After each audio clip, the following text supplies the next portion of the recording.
The phone won't stop ringing.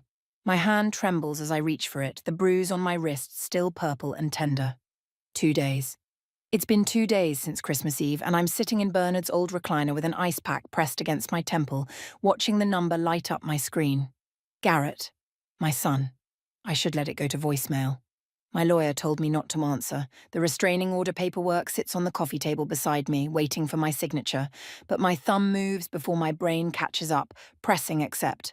Mom. His voice cracks through the speaker, not the confident, dismissive tone from 2 nights ago. This voice shakes. Mom, did you pay the mortgage this month? The question hangs in the air between us like smoke. Outside my window, a crow lands on the frozen bird bath, pecking at ice. The morning sun turns the December frost into diamonds across my lawn. Everything looks peaceful, clean, nothing like the chaos churning in my chest. Why would you think I paid your mortgage? I keep my voice steady, calm, the same tone I used to use when he was 7 and lied about breaking the neighbor's window. Hi viewers, kindly tell us where you're watching from and what time it is. Because, he exhales hard, the sound staticky through the phone. Because the payment didn't go through. Our account shows insufficient funds, and I know you've helped us before when we were short. Usually. That word lands like a punch. I shift in the recliner and pain shoots through my ribs where they're still healing. The emergency room doctor said I was lucky nothing broke, just severe bruising, deep tissue damage. The kind that takes weeks to fade. I'm confused, Garrett. I watch the crow give up on the frozen water and fly away. 2 nights ago, you told me I had more money than I needed, that I was going to die alone in this house anyway. You said what I did with my money wasn't your business. The silence stretches. I can picture him in his kitchen, the one with the granite countertops I helped them pick out, the backsplash I paid for when they ran over budget. His face would be cycling through colours right now. Panic, realisation, that same look he had when he was 12 and got caught shoplifting baseball cards. Mum, listen. No, you listen. My voice stays soft, but there's steel underneath now, steel that wasn't there before. Your wife stole $30,000 from me. You knew about it, helped her do it. And when I confronted you both, you shoved me to the ground and left me bleeding on my kitchen floor with a concussion. I didn't mean... It was an accident. The police have photos, Garrett. The hospital has records. My lawyer has documentation of every withdrawal Vanessa made. I pause, let the weight of those words sink in. So no, I did not pay your mortgage. Mum, please.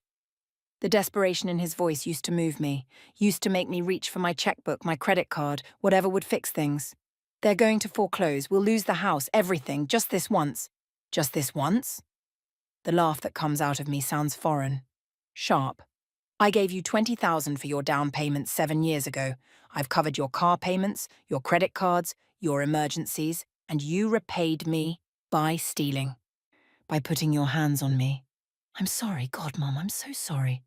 Are you sorry you did it or sorry you got caught? No answer. The crow that flew away earlier returns with another bird. They circle my yard together looking for food in the frozen ground, finding nothing. Let me tell you what happened 2 nights ago. Let me tell you how I got these bruises, this concussion, this new understanding of who my son really is. Then you'll understand why I won't help you, why I can't. 3 months before Christmas, I was still the woman I'd been for 72 years. Cordelia Whitmore, retired elementary school teacher, widow of 5 years, mother to an only son who called every Sunday, visited every month, made me feel less alone in this big empty house. I spent my Fridays at book club. Margaret Chen hosted at her place on Maple Street, and we'd gather at 2 o'clock to discuss whatever novel someone picked. Historical fiction mostly, sometimes mysteries, never romance. We were past the age of needing happy endings spelled out for us. My Saturdays belonged to Garrett and Vanessa. I'd drive to their place in the suburbs, the house I helped them buy, and cook elaborate dinners. Pot roast with all the fixings, lasagna that took me 6 hours to prepare, desserts from scratch because Vanessa said store-bought tasted like chemicals. I'd arrive at 4, leave at 9. 5 hours of watching them eat what I made, barely looking up from their phones. 5 hours of Vanessa making comments about how Bernard used to cook it differently, how her mother's version had more flavour, how next time maybe I should try adding this or that. It's constructive criticism, she'd say, smiling with her mouth but not her eyes. I'm just trying to help you improve. And I'd smile back, say thank you, tell her I appreciated the feedback, because that's what good mothers do, right? They take it, they absorb the little cuts, and pretend they don't bleed. Vanessa never called me mum. 5 years married to my son, and it was always Cordelia. Clipped, professional. Like I was someone she worked with, not family. But I told myself it didn't matter. Some people aren't comfortable with titles. Some people show love differently. I was imagining things, being too sensitive. That's what Bernard used to say when I'd complain about his sister's comments. You're too sensitive, Cordy. She doesn't mean anything by it. I dog-sat their golden retrievers, Max and Daisy, whenever they travelled. Which was often. Napa Valley for wine tasting. Aspen for skiing. 2 weeks in Italy last spring.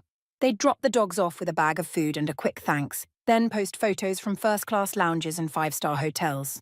I'd watch those posts from my living room, Max snoring on my feet, Daisy's head in my lap, and feel grateful they trusted me with their babies. That's what Vanessa called them. Her babies. Never mind that I raised an actual baby. That I knew what sacrifice really meant.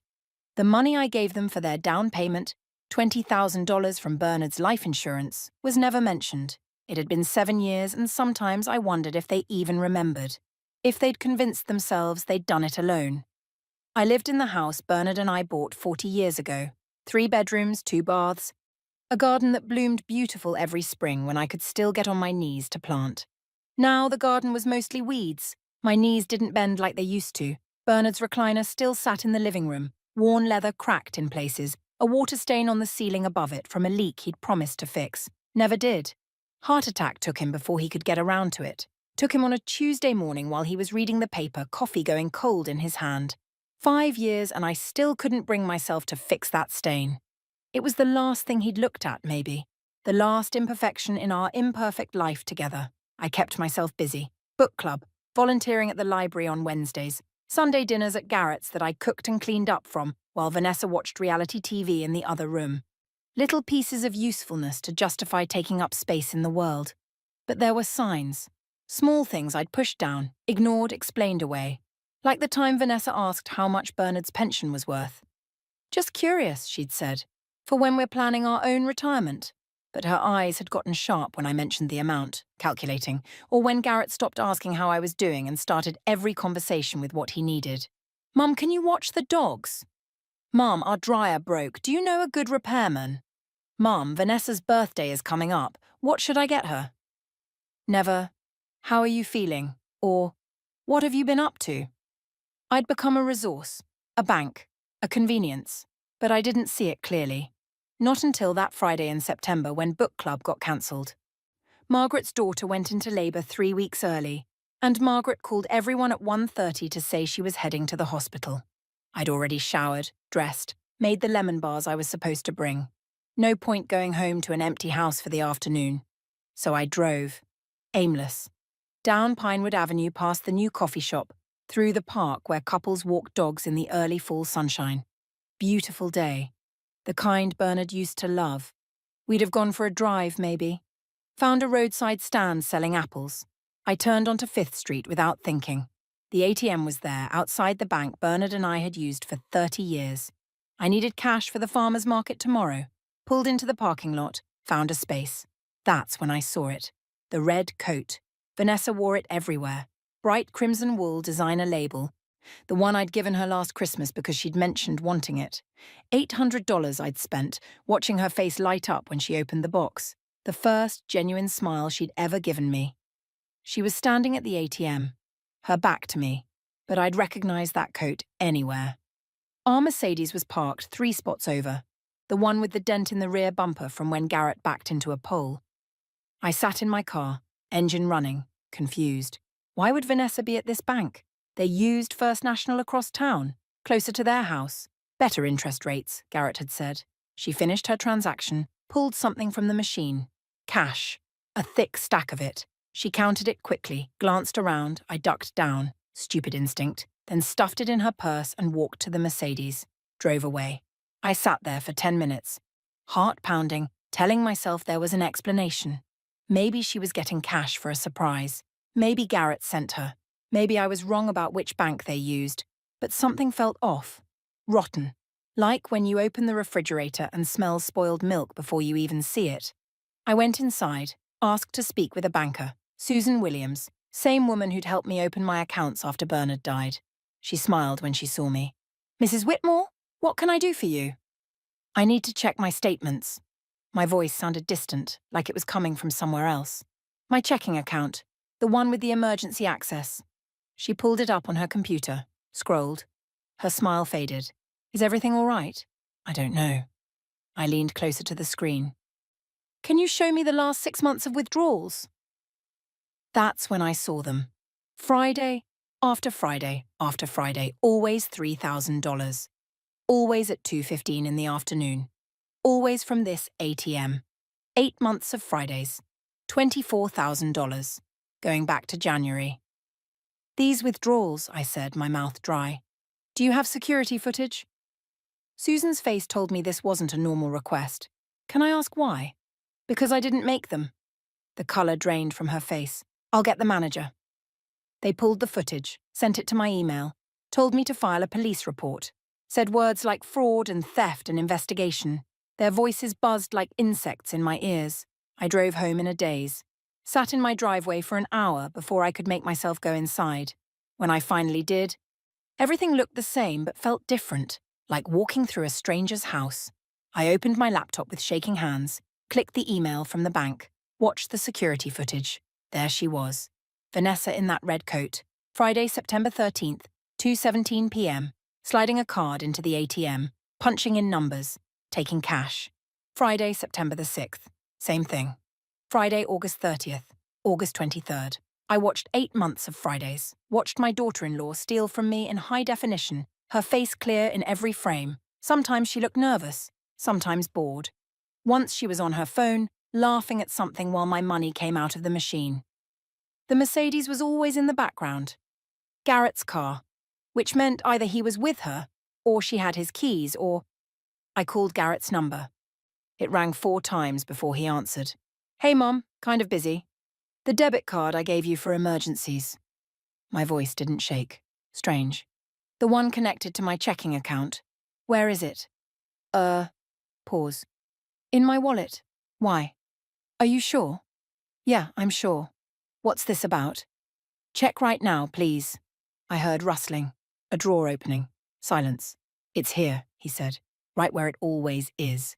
Can you read me the number? Mum, seriously, what's... Read me the number, Garrett. He did. I checked it against my statement. Same card, same number. When's the last time you used it? I asked. I don't know. 2 years ago, when my transmission died. You said it was for emergencies only. Have you ever given it to Vanessa? The silence stretched too long. Garrett. She needed it once, he said quietly. Last December, for Christmas shopping. Our credit cards were maxed. I told her to just take out a little. How much is a little? I don't know. 3,000? She said she'd pay it back right away. My living room tilted. I gripped the arm of Bernard's recliner to stay upright. Did she pay it back? I assumed... His voice changed, defensive. Why are you asking about this? I'll call you back. I ended the call before he could respond. I spent 3 days gathering evidence, pulled every bank statement from the past 8 months, made a spreadsheet with dates, amounts, times, requested more security footage, built a case like I was preparing for trial, because maybe I was. Friday night, I lay awake staring at Bernard's water stain, adding numbers in my head. 24,000 in withdrawals, plus the 6,000 more she'd taken in the past 2 months. $30,000 total. Gone. That was my emergency fund, my surgery money. I needed a hip replacement next spring. The pain was getting worse, making it hard to sleep, to walk more than a block. Insurance would cover most of it, but not all. That money was supposed to fill the gap. It was also supposed to last me. Social Security and Bernard's pension weren't much. I lived carefully, clipped coupons, bought generic, skipped things I wanted so I'd have enough for things I needed. And Vanessa had taken it. Taken it while I was at book club talking about fictional characters' problems. While I was making my lemon bars and living my small, careful life. The anger came slowly, then all at once. I made a decision. Christmas Eve. I'd invite them over, like always. Make dinner like always, and then I'd confront them both. I wanted to see their faces, needed to understand how they'd justified this to themselves, needed to give them a chance to explain, apologize, make it right. Some part of me still hoped there was an explanation, a misunderstanding, something that would make sense of this betrayal. I was wrong. Christmas Eve arrived cold and clear. I woke up at 6, showered, dressed in the red sweater Garrett gave me 3 birthdays ago, started cooking at 7, turkey breast for 3, mashed potatoes, green bean casserole, rolls from scratch, sugar cookies shaped like stars and trees. The bank statement sat folded in my apron pocket. I'd touched it so many times the paper had gone soft, almost like fabric. I wasn't nervous. That surprised me. I'd spent 3 months being the woman who accepted things, who explained away red flags, who convinced herself that family was supposed to feel like this. Slightly painful, mostly disappointing, but binding nonetheless. That woman was gone. The one rolling out cookie dough in her kitchen was someone harder. Someone who'd spent 72 years being kind and gotten nothing but bruises to show for it. The cookies were in the oven when the doorbell rang. 4:47. Early. They weren't supposed to arrive until 6. Through the frosted glass, I saw the Mercedes in my driveway, exhaust puffing white into the December air. I wiped flour from my hands, checked my reflection in the hall mirror, smoothed my hair. Then I opened the door wearing the smile I'd practiced, the one that said everything was fine. "Mum?" Garrett swept inside, bringing cold air and cologne. He kissed my cheek without looking at me. "We're early. Vanessa wanted to help with dinner." Vanessa glided past, heels clicking on my hardwood floors. She carried a store-bought pie still in its plastic container. "Merry Christmas, Cordelia." Never Mum, never even Mother. Always my first name, like we were co-workers. I closed the door, followed them to the kitchen. My heart was beating fast now, but my hands stayed steady. "Wine?" Vanessa opened my refrigerator without asking, pulled out the Chardonnay I'd been saving for a special occasion that never seemed to come. She poured 2 glasses, one for Garrett, one for herself. I got nothing. She sat at my kitchen table, Bernard's table, the one we'd bought when Garrett was a baby, and sipped her wine. "You know, Cordelia, I saw the cutest coat at Nordstrom yesterday. Camel cashmere. On sale for only $1,200. I was thinking maybe for my birthday." "Actually," I said, my voice cutting through her words like a knife through butter, "I need to discuss something important." Garrett loosened his tie. "Can it wait? We've had a long day." "No." I pulled the bank statement from my pocket, unfolded it carefully, smoothing the creases. "It can't." The paper crinkled in the sudden silence. The radio kept playing, Bing Crosby singing about white Christmases. Wrong soundtrack for what was about to happen. Vanessa's eyes narrowed, just for a second, but I caught it. "What's that?" Garrett reached for the statement. I held it back. "This is from my checking account." I kept my voice level, calm. "The one I opened after your father died. The one only you have access to, Garrett, for emergencies." I looked at my son, really looked at him. Tried to find the boy who used to bring me dandelions from the backyard, who'd cry when other kids got hurt, who'd once told me I was his favorite person in the whole world. I didn't see that boy anywhere. "Someone's been withdrawing money," I continued. "Large amounts, almost $30,000 over the past 8 months. The kitchen felt smaller suddenly, the walls pressing in. Vanessa sipped her wine like we were discussing weather. "And?" Garrett's jaw tightened. "What are you implying?" "I'm not implying anything. I'm asking directly." I turned to Vanessa. "Did you take money from my account?" She set her glass down with a sharp click. "Excuse me?" "The withdrawals started 2 weeks after Garrett gave you his debit card. The same card connected to my account." My hands didn't shake anymore. Anger burned away the fear. "ATM transactions. Always exactly $3,000, always on Fridays when I'm at book club." Vanessa laughed, cold, brittle, like ice cracking. "This is unbelievable. Garrett, are you hearing this?" But Garrett wasn't looking at her. He was staring at the statement I'd placed on the counter. His face had gone pale, then red, cycling through colours like a traffic light stuck between signals. "Mom, you're confused."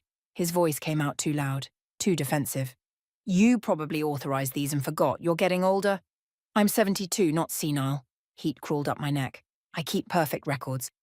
I know every penny in that account." "Maybe you should see a doctor."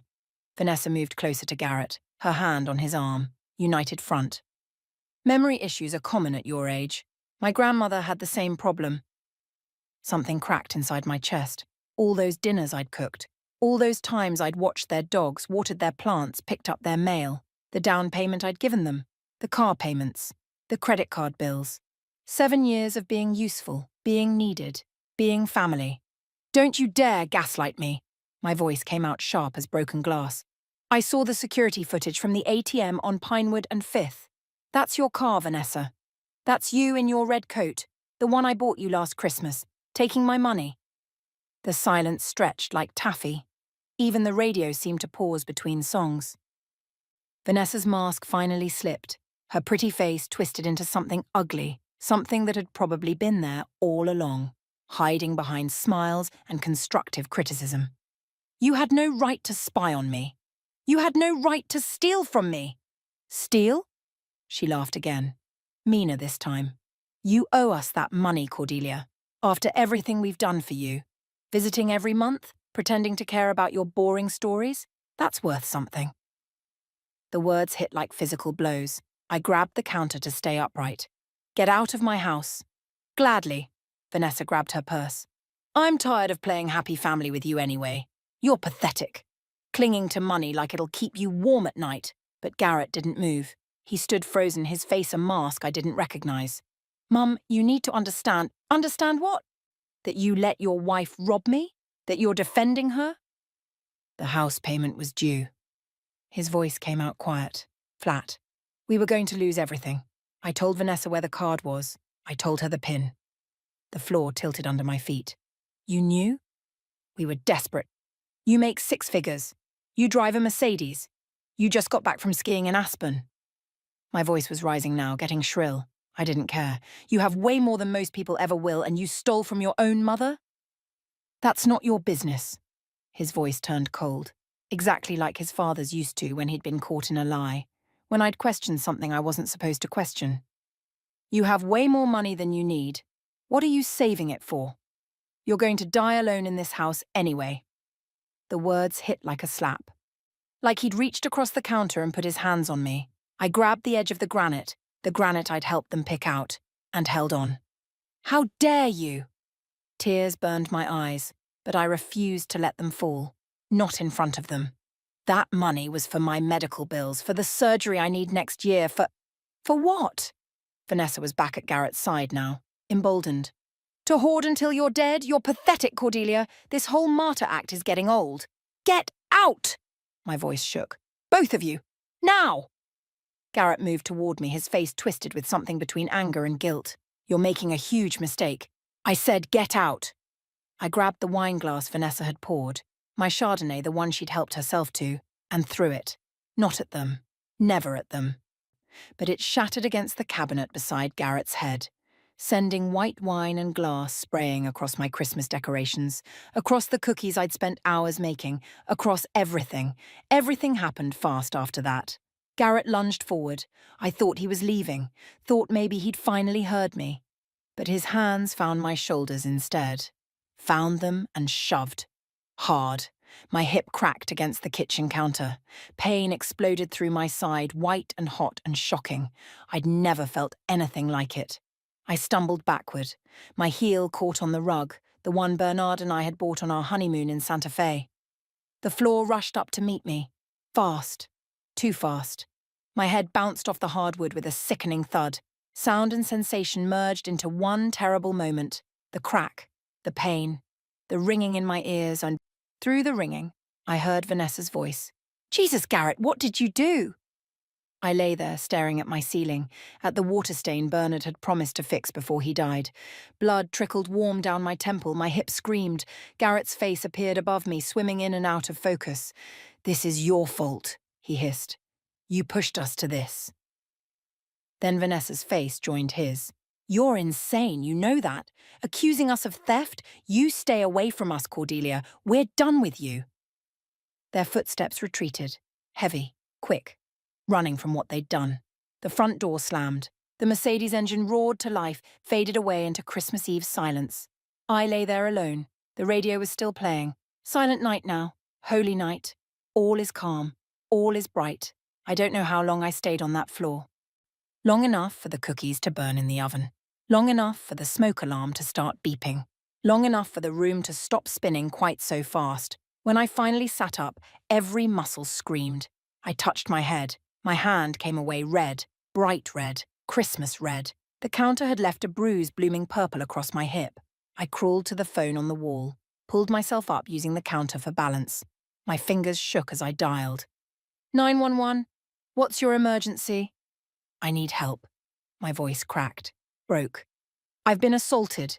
The dispatcher's voice went sharp, professional. Are you in immediate danger? No, they left, but I'm hurt. I'm bleeding. Help is on the way. Stay on the line with me. The paramedics came. Young man named Carlos, older woman named Jean. They asked questions I answered through tears. Where does it hurt? Did you lose consciousness? Can you tell me what happened? They took pictures of my injuries. The gash on my temple, the bruise spreading across my hip, the scrape on my elbow where I'd tried to catch myself. You should press charges, Jean said quietly while Carlos radioed for police. This is assault, domestic violence. It was my son. The words felt strange in my mouth, foreign. Doesn't matter. Her eyes were kind but firm. Family doesn't get a pass on putting hands on you. The police came next. Officer Martinez and Officer Thompson. More questions, more photos. They gave me a case number, said someone would follow up, asked if I felt safe, if I had somewhere else to go. This is my home, I said. They don't get to take that too. After they left, I sat in Bernard's recliner with an ice pack pressed against my skull. The house felt different now, violated, like Garrett and Vanessa had brought something rotten inside and it was still here, clinging to the walls. I'd built my life around being a good mother, a good wife, a good woman. I'd sacrificed and compromised and swallowed my needs until I'd nearly disappeared. And what had it gotten me? Lying on my kitchen floor, bleeding, while my son told me it was my fault. No more. I pulled out my phone, called my lawyer, Fiona Reeves, a sharp woman who'd handled Bernard's estate, left a voicemail with the basics, called my financial advisor next, left another message. By the time I finished making calls, my voice was steady and my tears had dried. Then I waited. Christmas Day passed in silence. I didn't cook, didn't decorate. Just iced my injuries and made lists. Detailed lists of every dollar, every account, every asset in my name. The day after Christmas, my phone rang at 9:23 a.m. Garrett's name lit up the screen. For a moment, I just stared at it, watched it ring, let my thumb hover over the decline button. But curiosity won. Or maybe it was something darker. The need to hear what excuse he'd manufacture, what apology he'd craft. I answered. Mum. His voice cracked. Mum, did you pay the mortgage this month? I sat in Bernard's old recliner, looked out at the winter-dead garden. A crow pecked at the frozen ground, searching for something that wasn't there. Why would you think I paid your mortgage? Because, he exhaled hard, the payment didn't go through. Our account shows insufficient funds, and I know you've helped us before when we were short. Usually, that word again, hanging between us like smoke. I'm confused, Garrett.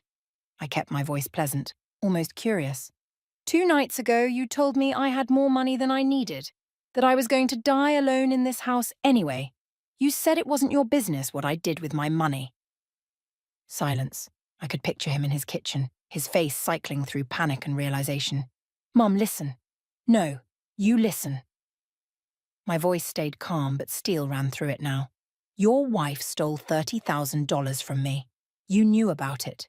You helped her do it, and when I confronted you both, you shoved me to the ground and left me bleeding on my kitchen floor with a concussion and bruised ribs. I didn't mean... It was an accident. The police have photos. The hospital has records. My lawyer has documentation of every withdrawal. I paused. Let that sink in. So no, Garrett, I did not pay your mortgage. Mum, please. Desperation bled through the phone. They're going to foreclose. We'll lose the house, everything. Just this once. Just this once? The words tasted bitter. I gave you $20,000 for your down payment. I've helped with your car payments, your credit cards, your emergencies for 7 years, and you repay me by stealing and assaulting me. I'm sorry, God, Mum, I'm so sorry. Are you sorry you did it or sorry you got caught? No answer. The crow in my garden flew away, left the frozen earth empty. Here's what's going to happen, I said. You and Vanessa are going to repay every cent you stole. With interest. My lawyer is drafting a payment plan. You'll sign it. Or I'll file charges for theft and assault. We don't have that kind of money. Then get it. Sell the Mercedes, downsize, get second jobs, I don't care. My voice didn't waver. You have until January 15th to make the first payment. Mum, please, we can work this out as a family. Family? The word came out like a laugh. Sharp. Joyless. Family doesn't steal. Family doesn't assault. You want to know what family is? It's the people who show up when you're lying on the floor bleeding. That wasn't you. I could hear Vanessa in the background now. Her voice shrill. Is that her? Let me talk to her. One more thing. I cut through his response. You're both no longer authorized on any of my accounts. My lawyer has already filed restraining orders. You come within 500 feet of me or my property. You'll be arrested. You can't do this. Watch me. I paused then. Let the silence stretch. When I spoke again, my voice dropped to barely above a whisper, the same tone Bernard used to use when making final decisions that couldn't be negotiated. You reap what you sow. I ended the call. My hands didn't shake. My heart beat steady and strong. Through the window, snow began to fall, soft, quiet, covering the dead garden in white. I'd spent 72 years being agreeable, being generous, being the family peacemaker. Where had it gotten me? Bleeding on my kitchen floor on Christmas Eve. But I wasn't that woman anymore. The woman who'd lain on that floor had died there. Died in the smoke and silence and blood. The woman sitting in this chair was someone new, someone harder. Someone who understood that kindness without boundaries was just self-destruction with better marketing. My phone buzzed. A text from Garrett. Please, Mom. We're desperate, I'll do anything. I deleted it without responding. Fiona called an hour later. I have the documents ready. Payment plan, restraining orders, and I've filed a police report amendment adding the theft charges. Do you want to proceed? I thought about Garrett as a little boy, bringing me drawings from school, crying when he scraped his knee, hugging me so tight I could barely breathe. All those memories felt like they belonged to someone else now. Some naive woman who thought love was always enough. Proceed, I said. Good. Fiona's voice held approval. For what it's worth, Cordelia, you're doing the right thing.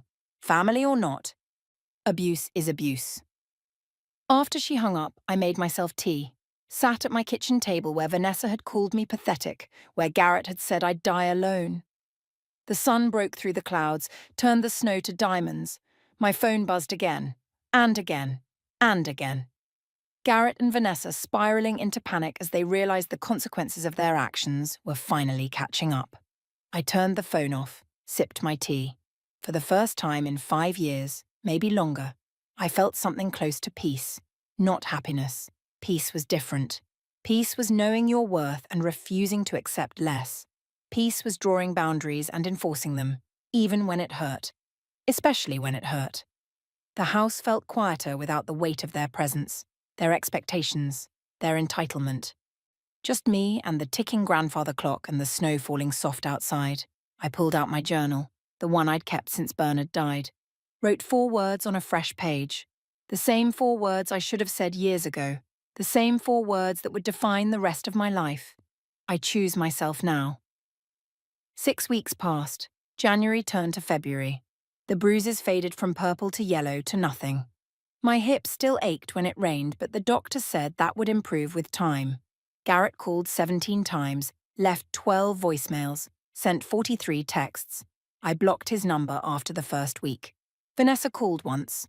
Called me names I won't repeat. Said things about Bernard, about me, about what kind of mother I was. I listened to the whole voicemail once, then deleted it. Blocked her too. The January 15th deadline came and went. No payment. No contact beyond the desperate messages I'd blocked. So Fiona filed the charges. Theft, elder abuse, assault. I thought I'd feel guilty. Thought there'd be some moment where maternal instinct kicked in and I'd want to take it all back. Save him one more time. That moment never came. Instead, I felt lighter. Like I'd been carrying a weight for so long I'd forgotten what it felt like to stand up straight. The criminal investigation moved slowly. Detective Walsh kept me updated. Said these cases took time. said I was doing the right thing, said she wished more victims had the courage to follow through. Victim. I was a victim now. Strange how a word could be both accurate and completely wrong at the same time. In March, I got a call from a real estate agent. Hi, Mrs. Whitmore. I'm calling about the property at 847 Oakmont Drive. Your son and daughter-in-law's home? It's going into foreclosure next week. I wanted to reach out in case you were interested in purchasing it to help them out. I almost laughed. No, thank you. Are you sure? I know how hard these situations can be for families. I'm sure. I hung up and felt nothing. No guilt, no sadness, just the quiet satisfaction of watching consequences unfold exactly as they should. April brought my hip surgery. I hired a nurse to stay with me for the first week. Her name was Patricia, and she reminded me of my sister who'd passed 10 years ago. Kind without being pitying, efficient without being cold. You live alone? She asked while helping me into bed the first night. Yes? No kids? I have a son. The words felt mechanical. True but meaningless. We're not in contact. She didn't push, just nodded like she'd heard that story 1,000 times before. Maybe she had. The surgery went well. Physical therapy was hard, but I did it. 3 times a week at first, then twice, then once. By May, I was walking without a cane. By June, I could garden again. I planted tomatoes, basil, marigolds to keep the pests away, got dirt under my fingernails and felt more alive than I had in years. Margaret from book club came by one afternoon, found me deadheading roses in the backyard. You look good, she said, and meant it. I feel good. I heard about Garrett. She sat on the patio chair Bernard had built 20 years ago. I'm sorry. I'm not. She studied my face. Looking for what? Regret? Sadness? Whatever she was searching for, she didn't find it. Good, she said finally. He deserved worse. We sat in comfortable silence, drinking lemonade, watching the tomatoes grow. July came hot and sticky. The kind of summer that made the air feel thick enough to swim through. I kept my routine. Watered the garden before dawn, book club on Fridays, library volunteering on Wednesdays. But I'd added new things too. Joined a watercolour class at the community centre. Started having coffee with Patricia every other Thursday. She wasn't my nurse anymore, but we'd become friends. Real friends. The kind who told the truth even when it was uncomfortable. One Thursday in late July, she asked me, "Do you ever think about reconciling with him?" No, not even a little. Not even a little. I stirred sugar into my coffee. Some bridges are supposed to burn. She nodded, smiled, understood. The trial date was set for September. Garrett's lawyer tried to negotiate. Fiona called me every time they made an offer. They'll pay back $15,000 and drop the assault charges to simple battery, she said. Probation, no jail time. No. Cordelia, it's a good offer. These cases are hard to prove. A judge might... No. I kept my voice firm. They stole $30,000. They assaulted me in my own home. I want them to face the full consequences. Silence on the other end of the line. Then, all right, I'll tell them we're going to trial. August melted into September. The leaves started turning. I bought a new sweater, red, not because Garrett had given me the old one, but because I liked red, because it made me feel bold. The day before the trial, Garrett showed up at my house. I saw him through the window. Standing on my porch, looking smaller somehow, older. He'd lost weight. His suit hung loose on his frame. He rang the doorbell. I didn't answer. He rang again. Mum, I know you're in there. Please, I just want to talk. I stood in my living room 5 feet from the door and said nothing. I'm sorry, he said through the wood. I'm so sorry, I never meant to hurt you. I was desperate and stupid and I made the worst decision of my life. His voice cracked. Please, Mum, please don't do this. I'm begging you. I stood there, listening, feeling nothing. After 10 minutes, he left, drove away in a car I didn't recognize. Something cheap, American. The Mercedes was gone. I called the police, reported the restraining order violation. They said they'd follow up. The trial lasted 3 days. I testified on day 2. Sat in that chair and told the whole story. The theft, the confrontation, the assault. Garrett's lawyer tried to make me look confused, vindictive, a bitter old woman who couldn't remember things clearly.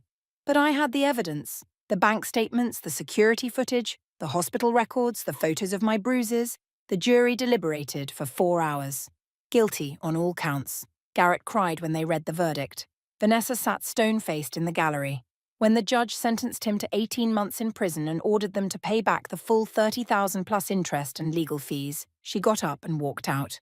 I sat in that courtroom and felt the weight of 72 years lift off my shoulders. Outside on the courthouse steps, a reporter asked me how I felt. Free, I said, and meant it. It's been 6 months since the trial. Spring is coming again. My garden is planned. Seeds ordered. I've got tomatoes and peppers and a whole section for herbs. The 30,000 came back in installments. Their house sold at auction. They had to declare bankruptcy. I heard through Margaret that they're divorced now. Garrett got out of prison early for good behavior, living in a studio apartment across town, working as a delivery driver. I don't think about him much anymore. Some days I forget I even had a son. Patricia asked me last week if I ever feel lonely. Sometimes, I said. But lonely is better than used. She laughed. Agreed. I'm sitting in my garden now. First warm day of March. The crow that used to peck at frozen ground is back. I've been leaving seeds. He brings his mate now. They're building a nest in the oak tree Bernard planted when we moved in. Full circle. Everything comes around. I open my journal to a fresh page, think about what to write, about what these past months have taught me. Finally, I write it down. The lesson that cost me $30,000 and a son to learn. Love without respect is just another word for abuse. Generosity without boundaries is just another word for being used. And sometimes the kindest thing you can do for yourself is let people face the consequences of treating you badly. I close the journal, watch the crows, feel the sun on my face. For anyone who's been where I was, lying on a floor, bleeding and alone, wondering if standing up for yourself makes you the villain. Let me tell you something. It doesn't. Your worth was never in their hands. It was always in yours. You just forgot for a while. And to anyone fighting their own battle right now, your comeback is already being written. Stay quiet. Stay sharp. Let your actions speak louder than their excuses ever could. What lesson hit you hardest from this story? And if you were in my shoes that Christmas Eve, what would you have done differently? I want to know. Don't stop here. Click the next video on your screen right now and watch another story from our channel. Keep going. And hit subscribe. Turn on notifications. Share your thoughts in the comments below. I'll see you in the next one.